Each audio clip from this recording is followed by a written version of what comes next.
and Decline of Western Civilization, punk things and new wave things, and I always had an interest in stranger things, and things that weren't normal, or Mr. Roper and Three's Company, or whatever, whatever.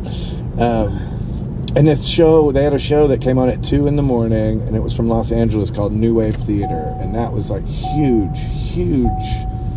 Being a kid in the suburbs in Georgia, where it's still pretty much like that band, all the people listen to that band, Alabama, and they wear like trucker hats and flannels and like want to beat you up because you have a Ramones record or something. That's how it was. Wow. So this show was like a real beacon of, my mom was like, oh yeah, there it is. Peter Ivers, a very interesting character, Peter Ivers. Wealth of material they've surfaced in many incarnations. Tonight they're here as 45 Grave, piece of wax.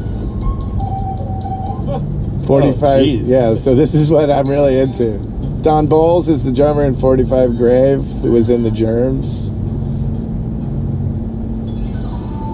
Not a happy childhood amongst them.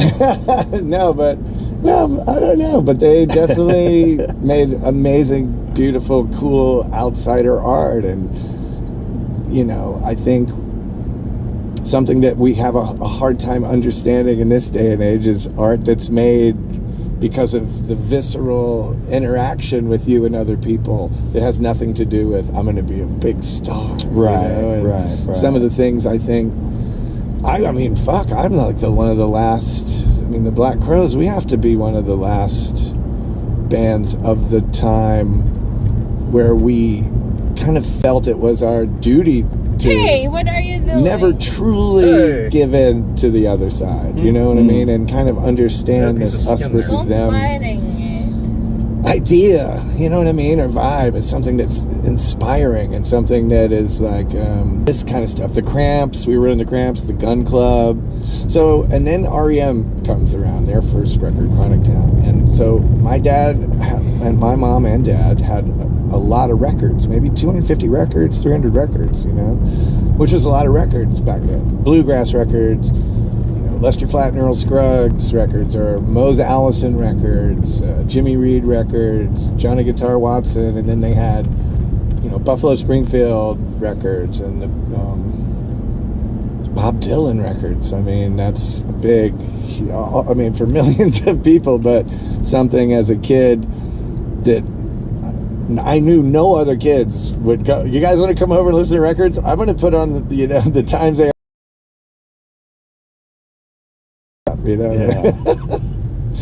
But that kind of stuff catapults us into, then punk rock comes along and it's like, it's anyone can do this. You don't have to be, we'll figure it out later, what talent or whatever, you know what I mean? Like we just want to plug in and start going ding, ding, ding, and singing horrible things and trying to be offensive, you know what I mean? Because think about it, now you go to now people walk around in Dead Kennedys t-shirts and it's like, oh, cool. But back then, Dead Kennedys made people, like the name of that band, the Circle Jerks, like the names of these bands made people upset. Right. And legitimate rebellion. Yeah. Instead of, posturing. Which is a lot of what's going on today with Dead Kennedys t-shirts. But, I think inevitably anything like that, Edgar Allan Poe was that in a literary way in the tail end of the Victorian age, but now he's just like a thing hanging in some goth kid's car, like an air freshener or something. You know what I mean? Yeah. So things get swallowed up culturally, right, and regurgitated as just and it just so happens the Dead Kennedys have one of the greatest logos. Yesterday is birthday of Jennifer Lopez. So there's always going to be adherence She's to what most old. people are interested in and what's popular, and then people that are trying to mimic what's popular so that they can become popular. And then there's always legitimate counterculture where people are just like, I don't vibe with any of this. Yeah, I'm looking for something. I'm looking for something that's real, something that's raw. And I think that's going to accelerate with AI music and, all this electronic music. And again, as you were saying before, stuff that's sort of created to feed the algorithm. Yeah. You know, there's strategies to become successful rather than just expression that resonates with people. Let the people, in a way. I mean, someone took a chance, you know, a band like Alan Vega and, you know, like Suicide, like someone, you know, the no wave music in New York in the late 70s. Someone took a chance and said, yeah, I always think about how weird was that, you know, like bringing that into a studio where who was just in here? Fucking 38 Special or some shit, you know what I mean? And then there's like this or whatever, you know what I mean? Yeah. I mean, it's a cool thing about early, you know, like the first Sex Pistols record, the Clash record's a little different, but even the Dead Boys or bands like that, like a lot of those early punk records and a lot of the post-punk records, those bands, they're not making records trying to sound, you know, oh, I can make a record sound like I Don't Give a Fuck or something on my garage band. Or, you know, you can do anything now with like a button and people, and I like lo-fi shit too, of course. But back then, these bands, they're not making lo-fi records. They're in just like, that's a real band but with great gear and people who are making like records that we would think are sonically like, oh, that's correct. Right. And then you have like these punk people in there just like, you can't turn it up all the way. Well, we're doing that. You know what I mean? Wasn't this sort of rebellion? You guys had like a falling out with ZZ Top, right, when you were on tour? Wasn't part of it something about corporate involvement? Yeah, we were always... And it's funny, I just saw Billy Gibbons a couple weeks ago in London. We've been friends for many years, and a massive ZZ Top fan. I mean, those records, especially the early records, I mean, they just sound delicious. You know what I mean? And what is it, which one is it? Is it Rio Grande Mono? I don't know. One of those records where you open it and there's like a giant plate of Mexican food. Like growing up in Atlanta, like that was... I didn't know what that, you know what I mean? Like, you could get that. You know? Yeah, we had barbecue and we had soul food. You know, we have our own regional culinary identity. But to see stuff like that, I was like, wow, I gotta try that. You know what I mean? But no,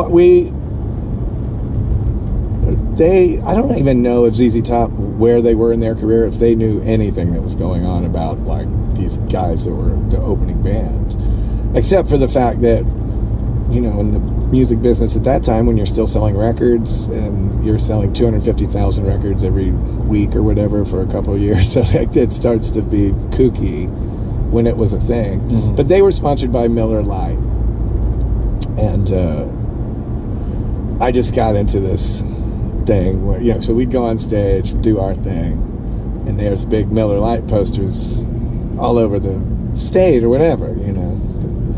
And I got in my little troublemaker mind, we're the Black Crows, you know what I mean? No one gives us money. We don't drink this beer. No one gives us fucking money. You know, I'm standing under this sign because I have to be here tonight, but I want you to know that no fucking beer company sponsors our music. No one owns us. No one, you know what I mean? Right. I had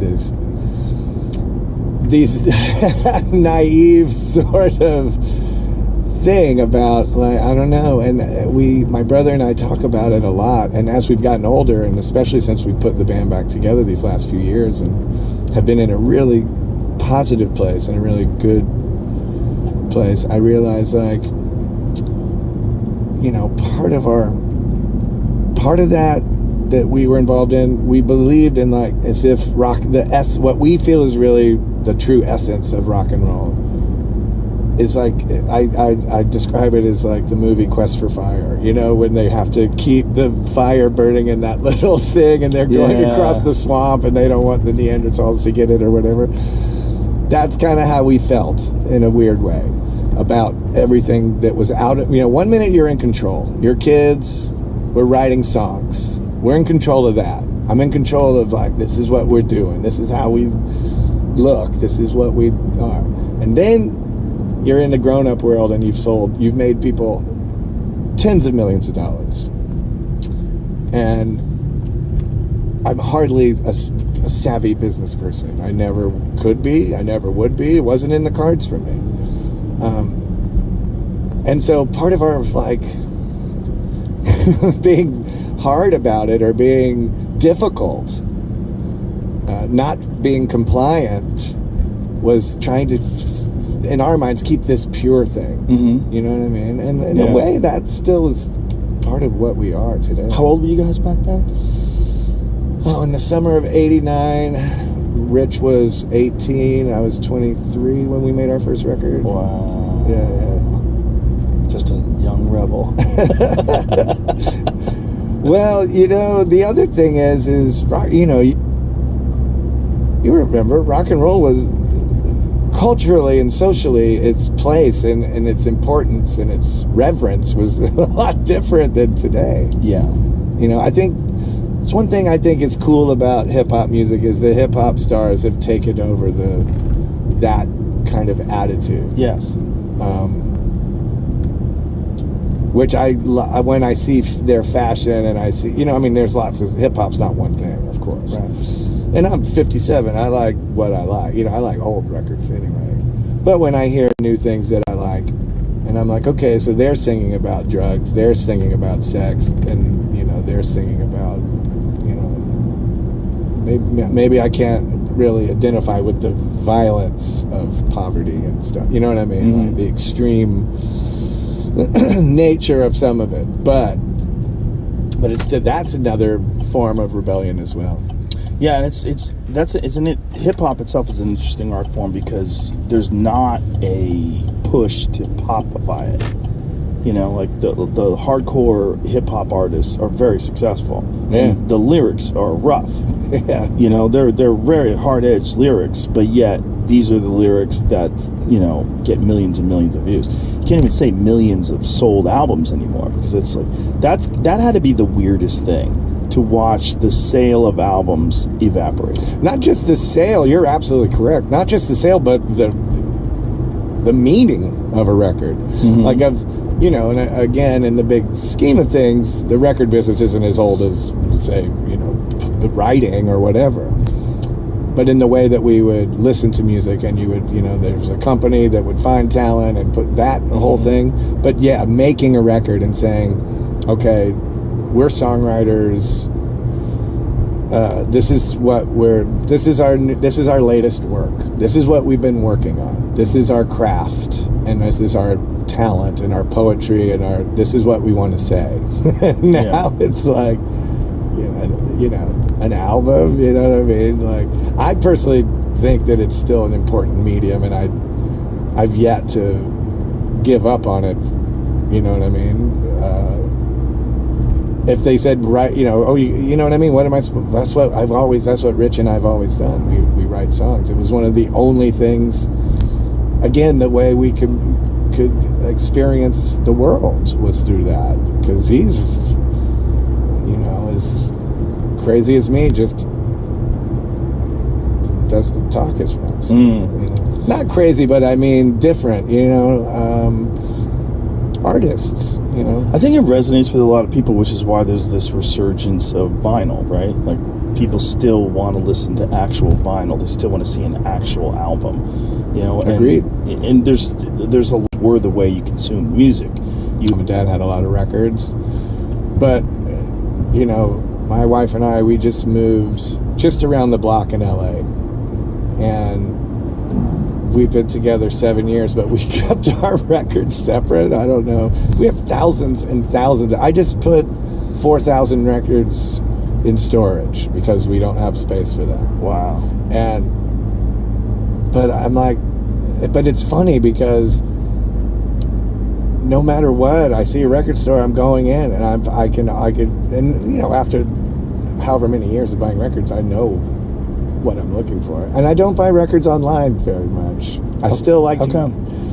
I don't know. I'm like a kid when if I've been looking for something and I see it, I'm like, I get a shot of like endorphins. I'm like, oh, you know what I mean? Right. I'm looking around like, I don't want anyone, Yeah. It's weird. It's geeky stuff. It's nerd stuff. But the record store was really important to me as a young person. Like, you know what I mean? If you saw someone, you took the chance to be like, when you'd go to their house and look through their records, you know what I mean? And